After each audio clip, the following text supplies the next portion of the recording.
Tas ir video, kas ir šokējis sociālos tīklus un visu pasauli. Jauna sieviete šķietam tiek nomesta no pamesta tilta Brazīlijā bez drošības virves, šausmīgā neveiksmīgā lēkšanas ar virvi incidentā. Viņa nokrīt no 40 metru augstuma un mirst. Tagad 3 cilvēki ir arestēti un apsūdzēti. Par notikušo tiek vainota arī federālā valdība. Mēs aicinām pievienoties Brazīlijas krimināla aizstāvi, lai noskaidrotu, vai kāds tiks saukts pie atbildības un uzdot jautājumu, kā vispār kaut kas tāds varēja notikt. Laipni lūdzam raidījumā Sidebar, ko piedāvā Law and Crime. Es esmu Jessijs Vēbers. Esmu pārliecināts, ka diemžēl esat to redzējuši savos sociālo mediju profilos. Šis briesmīgais video no 13. jūnija, kurā sieviete tiek nomesta no pamesta tilta 130 pēdu augstumā lejā uz zemes, un viņa galu galā mirst šajā lēkšanas ar virvi incidentā, kas ir traģiski noiets greizi. Un tagad 3 cilvēki, 3 acīm redzami instruktori ir arestēti, viņiem draud krimināla apsūdzības. Šis ir stāsts. Šis ir 21 gadu vecās Marijas Eduardas Rodrigesas de Freitas lieta, kura sestdien gāja bojā, lecot no Ponte do Escaleto. Šis ir tilts Limērā. Tā ir pilsēta vairāk nekā 90 jūdzes uz ziemeļiem no San Paulo, Brazīlijā. Šis ir pazīstams kā skeleta tilts. Tas nav izmantots jau apmēram 30 gadus. Acīm redzot, tas bija daļa no dzelzceļa līnijas. Kad jūs skatāties video, labi, šķiet, ka viņa valkā ķiveri, drošības jostu, bet viņa nebija piesaistīta nevienam drošības aprīkojumam vai virvei. Kamēr instruktori pēc ziņotā un varbūt kā var redzēt video, šķiet ir piesaistīti pie drošības virves. Un, ja tas ir taisnība, tas būs galvenais elements šajā juridiskajā lietā. Marija Eduarda acīm redzot bija lūgusi, lai viņu izmet no tilta šajā lidmašīnas supermena pozā. Tātad 2 instruktori, kā tiek apgalvots, aiznesa viņu uz lēkšanas platformu, un tad, kā tiek apgalvots, izmeta viņu pāri malai. Video, kas pašlaik cirkulē, ir vienkārši briesmīgs. Fonā, kā tiek ziņots, var dzirdēt cilvēkus kliedzam. Virve, cilvēki, virve, vai arī puiši, virve. Sociālajos tīklos ievietotajos video, ko iespējams publicējusi grupa, kas organizēja dažus no lēcieniem, Entre Cordas, ir redzams, kas bija paredzēts notikt. Cilvēks, kas ar drošības jostu ir piestiprināts pie virves, tiek vai nu iemests, vai pats lec no tilta un šūpojas šurpu turpu. Iespējamais aculiecinieks Agors Adnesis pastāstīja EPTV, ka viņš atradās uz tilta un redzēja, kā cilvēks sāka panikot pēc tam, kad viņi palaida Mariju Eduardu. Citāts. Tur bija daudz cilvēku, ne tikai daži. Notikuma vietā bija daudz cilvēku. Tur bija arī bērni, un viņi redzēja, kā tas notika. Daži no bērniem bija tikai 6 gadus veci. Tā bija ļoti spēcīga aina. Cilvēki sāka panikot. Daži, kas atradās tālāk, satvēra savas mantas un sāka doties prom. Patiesībā, pēc Media Thought Catalog teiktā, Adnesis sacīja, ka nākamajam bija jābūt viņam, nevis Marijai Eduardai. Un man arī tas ir jāizceļ. Tas ir vienkārši neticami skumji. Pirms tas notika, Marija Eduarda savā Instagram publicēja attēlu, kurā viņa atrodas uz tilta un parakstā rakstīja: "Kas ir tas trakais, kurš ļāva man lēkt no tilta?" Viņa arī publicēja attēlu ar zīmi pie tilta, kas brīdināja par bīstamiem apstākļiem, uzsverot, ka šī vieta nav droša. Saskaņā ar MSN, Brazīlijas militārā policija apgalvoja, ka 2 no aizdomās turētajiem aizbēga no notikuma vietas uz mežainu apvidu, kad kļuva skaidrs, kas bija noticis. Viņus acīm redzot atrada ar helikopteru palīdzību. Vēl viens tika arestēts arī. Tātad šeit ir runa par 3 cilvēkiem. Medijs UOL Anos ziņo, ka 2 no aizdomās turētajiem arī nomainīja drēbes. Saskaņā ar G1 Globo viņi ir identificēti kā Luis Felipe Feliciano Jegorovs, 32 gadus vecs. Metropolis ziņo, ka pēc militārās policijas datiem viņš ir civilais ugunsdzēsējs. Ir arī Vitors de Freitas Goncalves, 27 gadus vecs. Metropolis ziņo, ka viņa darba atļauja norāda, ka viņš ir turisma operators. Un tad ir arī Mēkens Fernandes Sintra, 42 gadus vecs. Atkal šis avots ziņo, ka viņš strādā filmu pēcapstrādes uzņēmumā. Saskaņā ar O Globo viņiem nebija skaidrojuma, kāpēc šī jaunā sieviete acīm redzot nebija pienācīgi nodrošināta. G1 Globo ziņoja, ka aizdomās turamie arī izskatījās apjukuši. Viņi nevarēja pateikt, kura pienākums tas bija, kura atbildība bija piestiprināt virvi vai izskaidrot, kāpēc drošības pārbaude, drošības inspekcija acīm redzot iepriekš netika veikta. Labi, pavisam īsi. Es zinu, ka tas ir mazliet citā virzienā, bet ik vienam, kurš vada uzņēmumu. Jūs zinat, tas jau tāpat ir pietiekami grūti. Jautājums ir, kāpēc padarīt to vēl grūtāku, darot visu manuāli vai paļaujoties uz desmitiem lietotņu, kas savā starpā nesadarbojas. Te arī nāk talkā mūsu sponsors – Odoo. Tātad Odoo ir viss vienā biznesa vadības platforma ar pilnu integrētu lietotņu komplektu, kas nemanāmi savieno visas jūsu darbības, no pārdošanas un grāmatvedības līdz ražošanai un piegādai.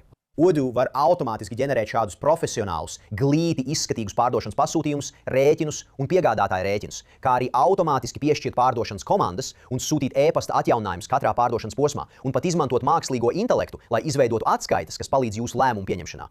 Ražošanai viņu lietotnes var sinhronizēt krājumus ar ražošanas un iepirkumu atjauninājumiem reālaikā, lai jums nekad netrūktu preču. Un, kad pienāk laiks grāmatvedībai, arī tas viss ir pilnībā automatizēts. Odoo var izveidot rēķinus, sekot līdzi izdevumiem un pat apkopot datus ar mākslīgā intelekta palīdzību, ietaupot jums simtiem stundu. Vai zināt, kas ir pats labākais? Jūs varat izvēlēties savas lietotnes un pat izveidot pielāgotas darba plūsmas, lai viss būtu pilnībā pielāgots jūsu uzņēmuma individuālajām vajadzībām. Pats liec savu uzņēmumu nākamajā līmenī, konsultējoties ar Odoo ekspertu jau šodien bez maksas vietnē odoo.com/odoo.com/garging. Tagad pēc Bači noticies teiktā, viens no šiem aizturētajiem it kā policijai esot teicis, ka viņš nav sapratis, ka Marija Eduarda nebija nostiprināta, un tikai sapratis, kas noticis, kad dzirdējis cilvēkus kliedzam.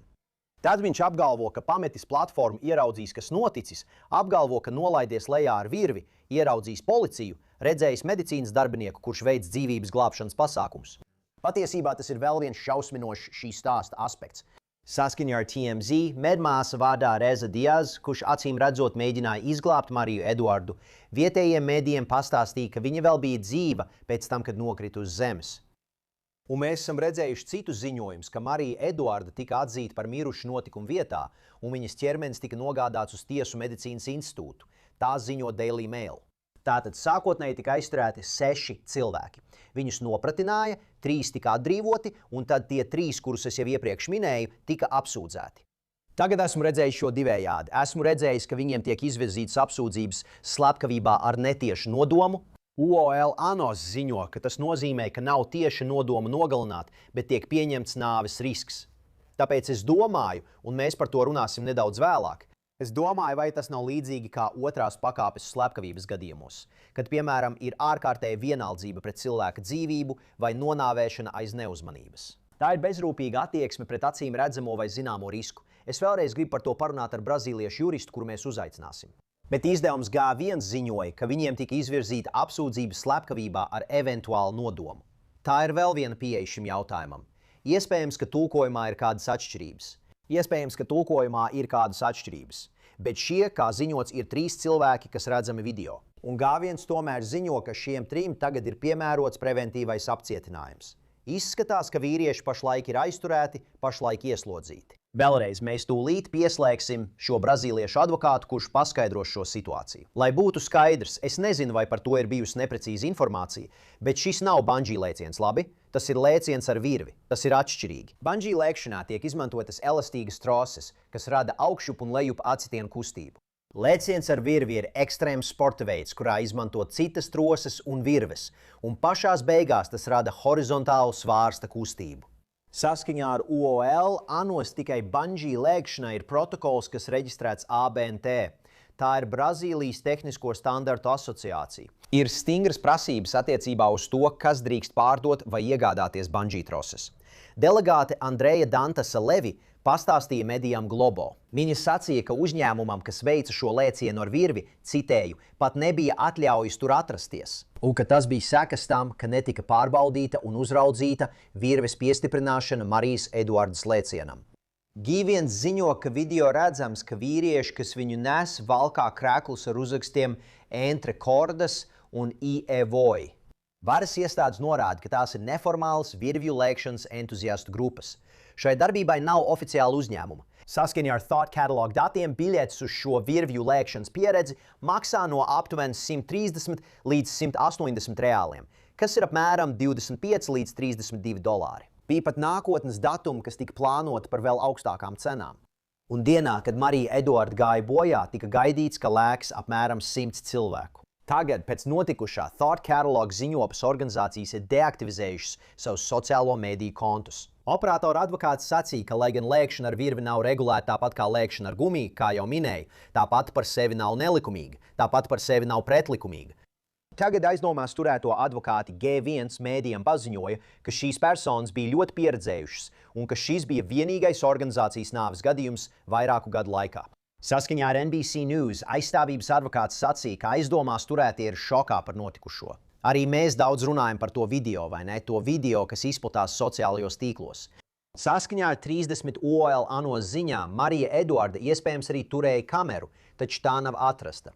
Daži ziņojumi norāda, ka tā bija GoPro tipa kamera.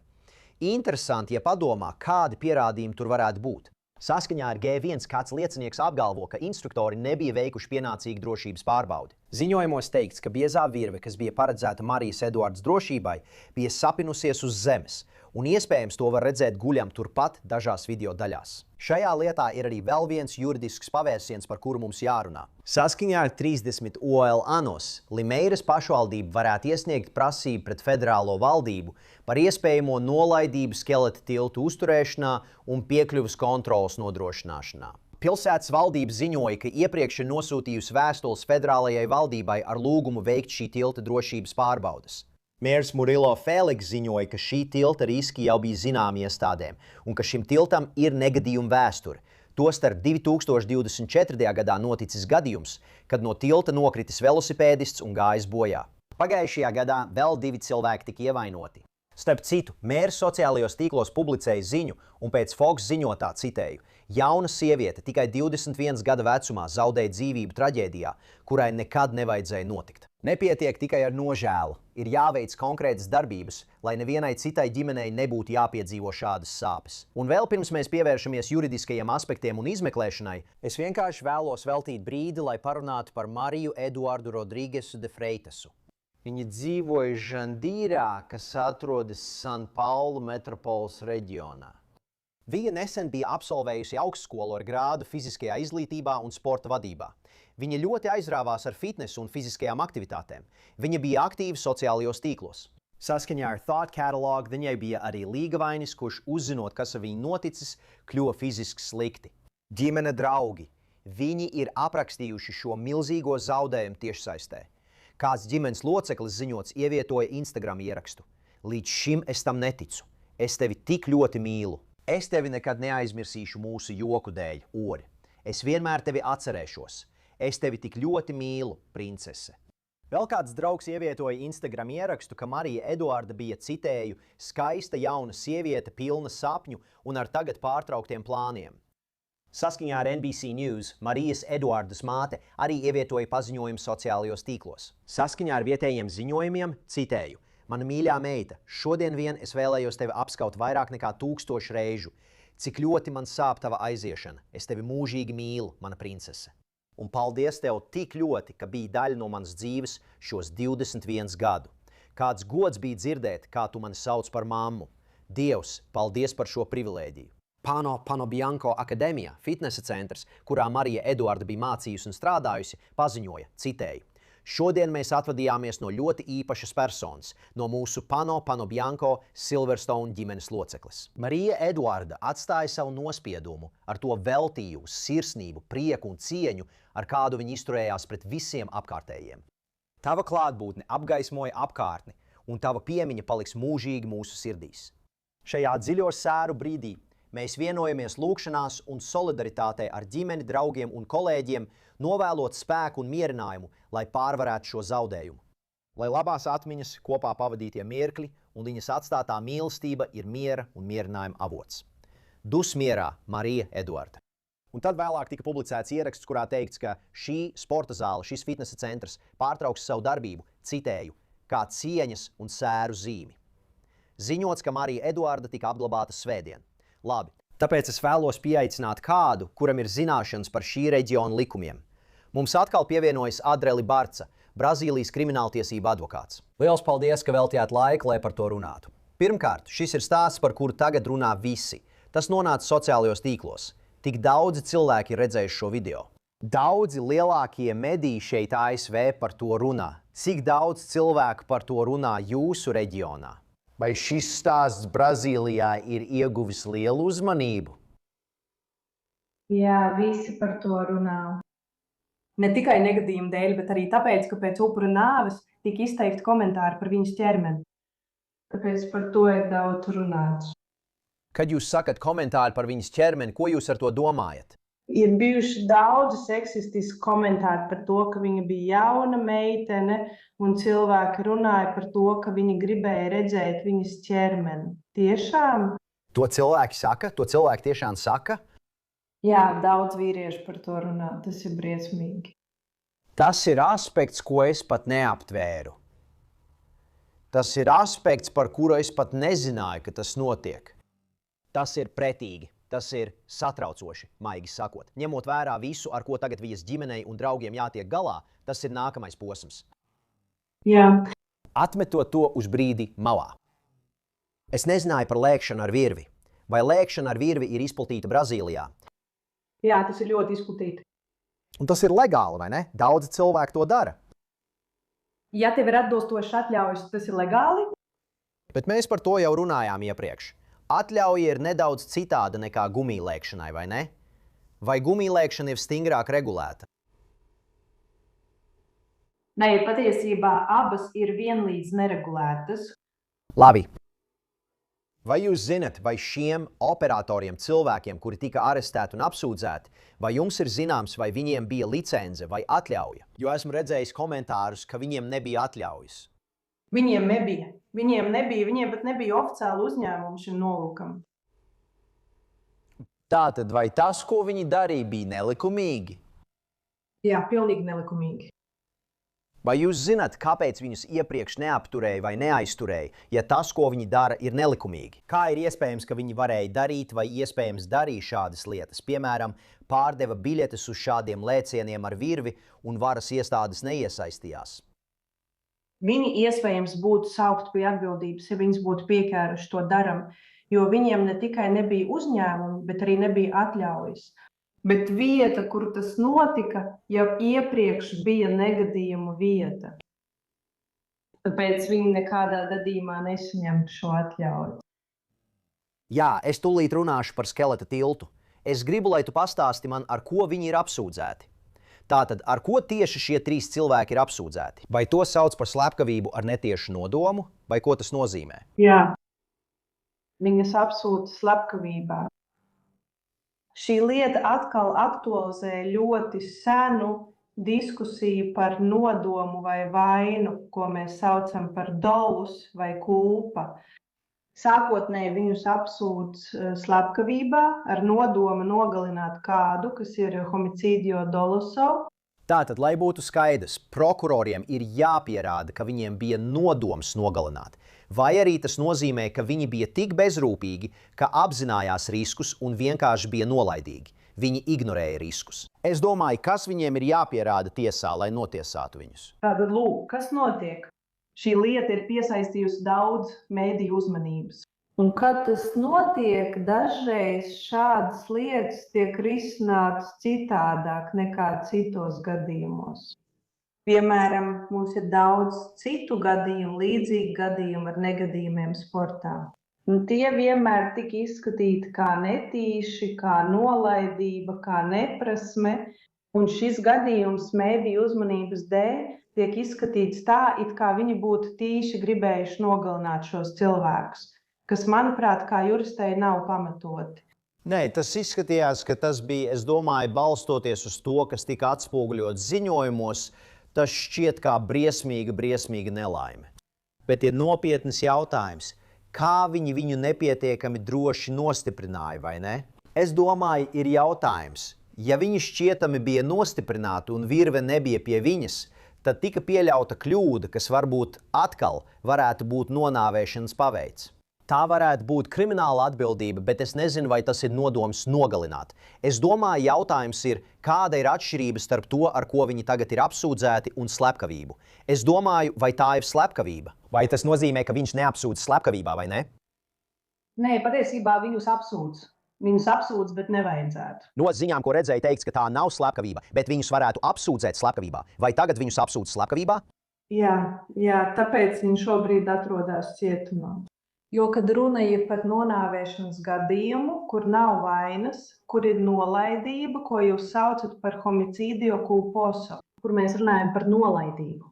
Nepietiekamas prasmes, pienākums aizsargāt, bet aizsardzības trūkums. Šādos gadījumos nav paredzēts cietumsods. Jūs netiekat ieslodzīts par šāda veida noziegumu. Tātad, ja jūs netiekat ieslodzīts par kādu veidu noziegumu, jūs nevarat atrasties pirmstiesas apcietinājumā. Tas notiek tieši tagad. Šī nozieguma dēļ 3 cilvēki atrodas pirmstiesas apcietinājumā. Un, lai piemērotu šo pirmstiesas apcietinājumu, viņiem sākotnēji ir jāapsūdz viņi par tīšu slepkavību. Ar ko viņiem varētu draudēt, ja viņus atzīs par vainīgiem? Mūža ieslodzījums? Nē. Ja viņi tiks notiesāti pēc tiem pantiem, pēc kuriem pašlaik tiek izmeklēti, tas ir no 6 līdz 20 gadiem cietumā. Bet ja šo izskatītu kā jebkuru citu negadījumu gadījumu, pat ar šādām smagām sekām kā šajā gadījumā, sods būtu no 1 līdz 3 gadiem ieslodzījumā. Tas pats attiecas uz daļēji atklātu vai atklātu režīmu, kas nozīmē, ka viņi netiek arestēti, viņi neiet cietumā. Labi, vai ir iespējams, ka viņi nonāk tiesā par šīm apsūdzībām? Un zvērinātie saka, nē, viņi nav vainīgi šajā lietā. Viņiem vajadzētu tikt atzītiem par vainīgiem mazāk smagā noziegumā. Šeit, Amerikas Savienotajās valstīs, dažreiz kāds, kurš tiek apsūdzēts slepkavībā, zvērinātie paskatās uz viņu un saka, tā nav slepkavība. Mēs viņu atzīsim par vainīgu nonāvēšanā, vai ne? Tā ir mazāk smaga apsūdzība. Vai kaut kas tāds ir iespējams Brazīlijā? Jā. Labi, tātad, ko tu šeit iedomājies attiecībā uz aizstāvību? Ir 3 dažādi cilvēki. Es brīnos, vai kāds no viņiem teiks, ka tā nebija mana atbildība. Tā bija šī cilvēka atbildība. Video redzams, ka, manuprāt, tikai 2 no viņiem nes viņu vai iespējams nes viņu ārā uz dzegas. Kādu tu iedomājies būs aizstāvība katram no šiem 3 aizdomās turētajiem? Es iedomājos, ka aizstāvība apgalvos, ka šis ir vainas gadījums, šis ir neapzināts slepkavības gadījums. Un kāpēc tā? Krimināla tiesību doktrīnā ir tāda līnija, kur mums ir dolus eventualis un culpa consciente, kas ir vienā pusē. Jūs ir nodoms, bet tas nav pilnīgi skaidrs. Jūs zinat, ka pastāv risks, un jums nerūp, ka kāds tādēļ varētu nomirt. Un culpa consciente gadījumā jums ir situācija, kurā jūs zinat, ka pastāv risks, bet cerat, ka tas nenotiks. Jūsu sirdsapziņā jūs esat pārliecināti, ka darat visu iespējamo, lai tas nenotiktu, vai nepieļaut, ka tas notiek. Un te ir ātrs. To ir ļoti grūti pierādīt tiesā. Tāpēc, ja ir jau kāda veida šaubas, tiesai ir jāpieņem lēmums par labu apsūdzētajiem. Tāpēc es uzskatu, ka tas tiks kvalificēts kā slepkavības mēģinājums, jo šajā gadījumā būs ļoti grūti pierādīt nodomu. Pat ja tur ir daudz nolaidības un notika daudz lietas, lai šī nelaime varētu notikt, kur vajadzēja būt lielākai atbildībai, valdībai vajadzēja slēgt tiltu, policijai vajadzēja sekot līdz notiekošiem, ja viņi zina, ka pastāv šāds nelaimes risks, ka cilvēki tur dodas, lai lektu, tur vajadzēja būt kaut kādai drošībai. Cilvēkiem, kuri vēlējās veikt šo lēcienu, vajadzēja vismaz iegūt atļauju. Viņiem vismaz vajadzēja darboties caur likumīgi reģistrētu uzņēmumu, bet viņi to nedarīja. Viss pārējais, kas notika, vai tas būtu iespējams, lai šī briesmīgā nelaime varētu notikt. Bet tiesā patiesībā analizēs tikai to, kas tajā dienā noved pie šīs nelaimes. Tātad ir federālās iestādes, štata iestādes un policija, kas par to atbildēs. Un administratīvi viņi par to atbildēs savos uzņēmumos. Bet attiecībā uz pašu nāvi atbildība gulstas tikai uz tiem cilvēkiem, kuri tajā brīdī bija klāt, kuri viņa nesa, kuriem vajadzēja viņu pienācīgi nostiprināt. Un šiem cilvēkiem būs ļoti grūti pierādīt, ka viņiem bija nodoms viņu nogalināt. Tātad, ļaujiet man pārliecināties, vai es to saprotu pareizi, un pasakiet man, ja es kļūdos. Viņi ir apsūdzēti slepkavībā, lai viņus varētu paturēt apcietinājumā. Bet, ja lieta nonāks līdz tiesai, pastāv iespēja, ka viņus neatzīs par vainīgiem slepkavībā, jo nebija nodoma nogalināt. Viņus varētu atzīt par vainīgiem mazāk smagā noziegumā, un viņi varētu arī nesaņemt cietumsodu. Jā, Labi. tieši tā. Kad notiktu tiesas process, un vai tas notiek žūrijas vai tiesnešu priekšā? Ja no paša sākuma tas būtu izskatīts kā nonāvēšana aiz neuzmanības, tad žūrijas nebūtu, būtu tikai tiesnesis. Bet tā kā šis tiek izskatīts kā tīša slepkavība, viņiem būs jāstājās žūrijas priekšā. Un vai tas ir vienbalsīgi? Žūrijai jāpieņem vienbalsīgs lēmums. Un cik žūrijas locekļi ir? Tam nav jābūt vienbalsīgam. Es domāju, ka viens no galvenajiem šī gadījuma aspektiem ir apsūdzības par bēgšanu, ka 2 no viņiem it kā bija aizbēguši mežā. Kā jūs to redzat? Vai tas nozīmē, ka viņi, ziniet, bija panikā, viņi nezināja, kas notiek, vai arī prokurors var teikt, ka tas ir pierādījums viņu vainai? Tas ir pierādījums tam, ka viņi zināja, ka tas, ko viņi izdarīja, bija noziegums. Kā jūs to redzat? Cik es to redzu, es saprotu, ka, protams, viņi zināja, ka tas, kas notika, bija noziegums. Bet es nedomāju, ka fakts, ka viņi aizbēda, nozīmē, ka viņi bija vainīgi vai ka viņi to bija plānojuši. Viņi to neizdarīja un neaizbēga apzināti, kā tas būtu bijis plānots. Viņi vienkārši aizbēga. Viņi bija šokā. Un vēlreiz, es minēju, ka to teica viens no aizstāvības advokātiem. Ļaujiet man jums pajautāt, kā ir iespējams, ka tas notika? Es domāju, jūs skatāties video un izskatās, ka viņi viņu nes. Ir ļoti skaidri redzams, ka viņa nav piesprādzēta. Ir ļoti skaidri redzams, ka nav virves. Varētu teikt, ka jūs redzat virvi uz zemes sapinusos. Kā ir iespējams, ka viņi viņu nenostiprināja? Kā kaut kas tāds var notikt? Ir ļoti grūti noticēt, ka tas notika tieši tā, kā tas notika. Tajā pašā laikā es satraucos, kad redzēju video, jo es domāju, ir redzams, ka tas nav droši. Apstājieties. Cilvēki kliedz, cilvēki sauc. Viņai nav virves. Apstājieties. Un viņi nedzirdēja. Iespējams, tāpēc, ka viņi ir pieraduši vienmēr dzirdēt cilvēkus kliedzam, kad viņi to dara, un viņi nedrīkst novērsties citādi, viņi savainos cilvēku. Bet tajā pašā laikā ir grūti noticēt, ka kaut kas tāds varētu notikt. Jā. Tātad federālā valdība, pašvaldība, pilsēta iespējams iesniegs prasību pret federālo valdību, vai ne? Viņi saka, ka tā bija nolaidība.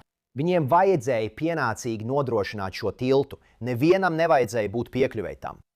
Kā tu domā, kā tas attīstīsies? Vai tas būs tiesas process, vai šī ir spēcīga prasība? Pastāsti man, ko tu par to domā? Es domāju, ka tā ir spēcīga prasība, jo tilts patiesībā ir federālās valdības atbildība. Tātad viņiem vajadzēja nodrošināt tiltu. Bet viņi nebija vienīgie, kas par to bija atbildīgi. Jebkura iestāde, kas ir saistīta ar pilsētas drošību, to varēja izdarīt. Ne tikai federālā valdība.